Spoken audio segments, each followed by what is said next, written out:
Welcome to food awesome. இன்றைக்கி நம்ம என்ன பார்க்க போகிறோம்னா ஒரு சூப்பரான செம்மையான செட்டிநாடு ஸ்டைல் ப்ரான் ரோஸ்ட் தான் நம்ம இன்றைக்கி பார்க்க போகிறோம். அது எப்படி செய்கிறது தான் இந்த வீடியோவில் நம்ம பார்க்கலாம். அதுக்கு முன்னாடி எங்கள் சேனலை நீங்கள் மறக்காமல் சப்ஸ்கிரைப் பண்ணுங்கள், பக்கத்தில் இருக்க நோட்டிஃபிகேஷன் பெல்லையும் கிளிக் பண்ணிக்கோங்க.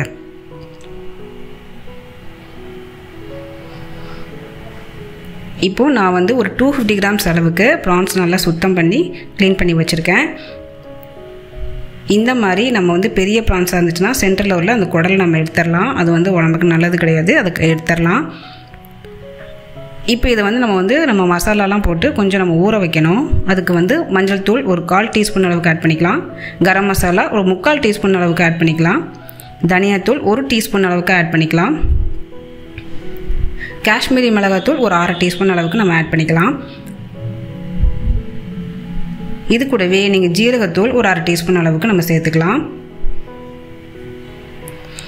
இது கூடவே நம்ம பெப்பர் பவுடர் ஒரு 1/2 டீஸ்பூன் அளவுக்கு நம்ம ஆட் பண்ணிக்கலாம். இது எல்லாமே வந்து 250 கிராம்ஸ் அளவுக்குரிய ஸ்பைஸ் பவுடர் இது எல்லாமே. இப்போ வந்து இஞ்சியும் பூண்டும் நைஸாக நறுக்கி வச்சுருக்கேன். அது வந்து 1 டீஸ்பூன் அளவுக்கு இருக்கும். இல்லை நீங்கள் பேஸ்ட்டாக கூட நீங்கள் ஆட் பண்ணிக்கலாம். இது கூடவே 1 டீஸ்பூன் அளவுக்கு நம்ம உப்பு சேர்த்துக்கலாம். இது எல்லாத்தையுமே தண்ணி விடாமல் நல்லா நம்ம மிக்ஸ் பண்ணி விட்டுறலாம்.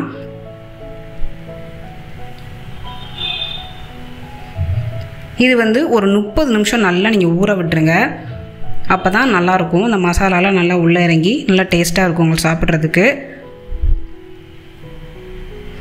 இப்போது நம்ம பேனில் வந்து ஒரு 2 டேபிள் ஸ்பூன் அளவுக்கு நம்ம வந்து தேங்காய் எண்ணெய் ஆட் பண்ணிக்கலாம். தேங்காய் எண்ணெய், கடலெண்ணெய், எந்த ஆயில் வேணால் நீங்கள் சேர்த்துக்கோங்க. நான் இன்றைக்கி வந்து கடலெண்ணெய் ஆட் பண்ணியிருக்கேன்.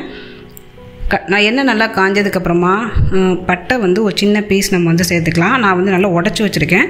இது ஒரு சின்ன பீஸ் போதும். இது கூடவே ஏலக்காய் ஒன்று ஆட் பண்ணிக்கலாம். இது கூடவே கிராம்பு ஒரு 4 முதல் 5 ஆட் பண்ணிக்கலாம். ஏன்னா சின்ன சின்னமாக இருக்கனால 5 போட்டிருக்கேன். பெருசாக இருந்தால் 4 போட்டால் போதும். இது கூடவே ஜீரகம் ஒரு 1/2 டீஸ்பூன் அளவுக்கு நம்ம சேர்த்துக்கலாம். இது கூடவே சோம்பு ஒரு 1/2 டீஸ்பூன் அளவுக்கு நம்ம சேர்த்துக்கலாம். இதெல்லாம் பொரிய விட்டுருங்க. பொரிய விட்டதுக்கப்புறமா கொஞ்சமாக நம்ம கருவேப்பிலையை ஆட் பண்ணிக்கலாம்.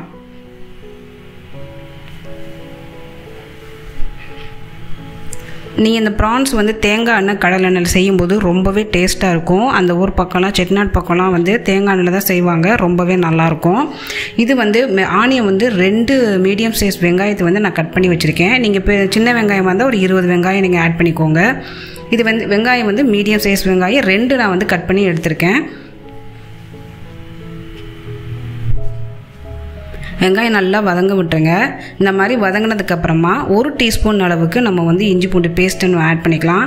ஏன்னா மேரினேஷன்லேயே நம்ம வந்து இஞ்சி பூண்டு பேஸ்ட்டு ஆட் பண்ணியிருக்கோம். ரொம்ப ஆட் பண்ணோன்னா அந்த பூண்டு பேஸ்ட்டுன்னு வந்து ரொம்ப அதிகமாக இருக்க மாதிரி இருக்கும்.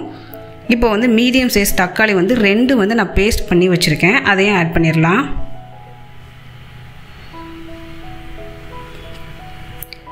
நல்லா நம்ம மிக்ஸ் பண்ணி விட்டுடலாம். அந்த தக்காளி வந்து இந்த தண்ணி எல்லாம் நல்லா ட்ரை ஆகி மசாலா வந்து ஒன்றோட ஒன்று நல்லா பின்னிட்டு இருக்க மாதிரி இருக்கணும். அதுக்கு நம்ம வந்து மூடி வச்சு மீடியம் ஃப்ளேமில் நம்ம வச்சிடலாம். இப்போ பாருங்கள், அந்த தக்காளியில் உள்ள தண்ணி எல்லாம் சுத்தமாக ட்ரை ஆயிடுச்சு.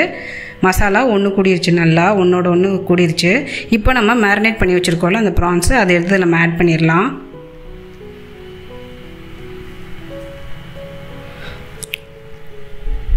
இப்போ அந்த மசாலா கூட நல்லா நம்ம மிக்ஸ் பண்ணி விட்டுறலாம். இந்த ப்ரான்ஸ் ரொம்ப டேஸ்ட்டாக இருக்குங்க. இது வந்து சாம்பார் சாதம், ரச சாதம் ரொம்பவே டேஸ்ட்டாக இருக்கும். நீங்கள் ட்ரை பண்ணி பாருங்கள்.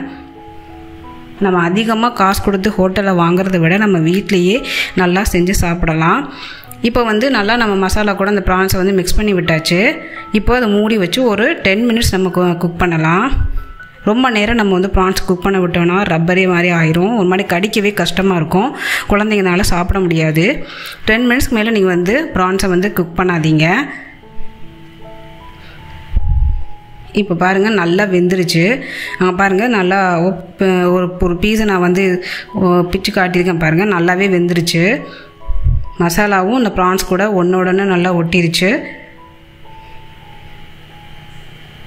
இது வந்து நீங்கள் சப்பாத்தி ரொட்டி கூட நீங்கள் சாப்பிட்லாம். டயட்டில் இருக்கவங்க மற்றதை எடுத்துக்காமல் நீங்கள் இந்த ரொட்டி சப்பாத்திக்கு இது நீங்கள் சைடிஷாக வச்சு சாப்பிட்டிங்கன்னா உங்களுக்கு நல்லா ஹெல்த்தியாக இருக்கும். இந்த ரெசிபியை நீங்கள் ட்ரை பண்ணி பாருங்கள். செஞ்சு பார்த்துட்டு எனக்கு கமெண்ட் பண்ணுங்கள். இந்த வீடியோ பிடிச்சிருந்துன்னா உங்கள் ஃப்ரெண்ட்ஸுக்கு நீங்கள் ஷேர் பண்ணுங்கள், லைக் பண்ணுங்கள். நன்றி.